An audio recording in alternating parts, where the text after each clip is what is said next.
ఈ యంకడు మొన్న స్టార్టింగ్‌లోనే మొన్న 2, 3 వీడియోలు మొదలుపెట్టిండు ఏడుపుతోటి. ఇంగ మొదలుపెట్టడం ఏడుపులు, ఆ పెండ్లామేమో కళ్ళు నలుసుకోవటంతోటి అనేసి అనుకుంటా కళ్ళు నడుచుకొని ఇంగ మొగుడు మీద పడుతది. అయ్యో! అనేసి అదొక భలే సీన్, భలే యాక్టింగ్ భలే ఉంటది ఇద్దరిది. అప్పుడు ఆ డ్రామా అంతా.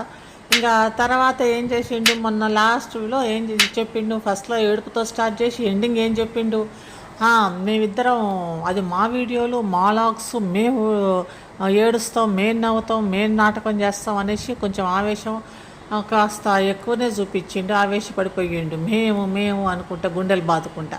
సరే నువ్వు నీ లాగ్స్ నీవు కానీ నువ్వు పెట్టేది ఎవరికోసం, జనాలు చూస్తానికే కదా.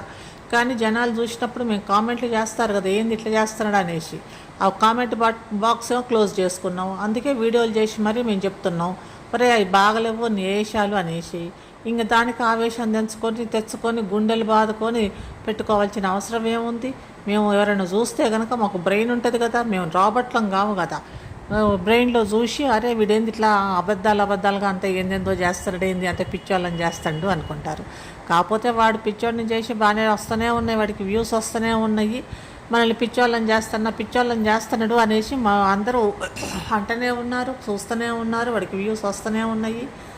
ఇంకా వాడే అయినా కూడా రెచ్చిపోతూనే ఉన్నాడు. ఇది వాడి కథ. ఇంకా నెక్స్ట్ చూస్తే వాడు మొన్న మాత్రం గుండెలు బాదుకుంటా మా ఇల్లు మాది, మా ఈ ఇంట్లోనే మేము చేసుకుంటున్నాం, మా ముగ్గురమే, మేము అట్లా చేస్తున్నాం ఇట్లా చేస్తున్నాం అంటే చేసుకో, ఎవడని ఆపుతున్నాడా? చేసుకోవద్దని ఎవరన్నా ఏమన్నా అంటున్నారా? బాగా బ్రహ్మాండంగా చేసుకో. ఎందుకంటే మాకు కూడా టైం పాస్ అవుతుంది, ఓహో వీడు ఎట్లా చేస్తాడని. మేము విమర్శించినా కూడా వ్యూస్ అయితే వస్తూనే ఉన్నాయి కదా, మేము చూస్తూనే ఉన్నాం కదా. చూస్తున్నప్పుడు మేము తప్పకుండా కామెంట్ చేస్తాం, అదే నార్మల్.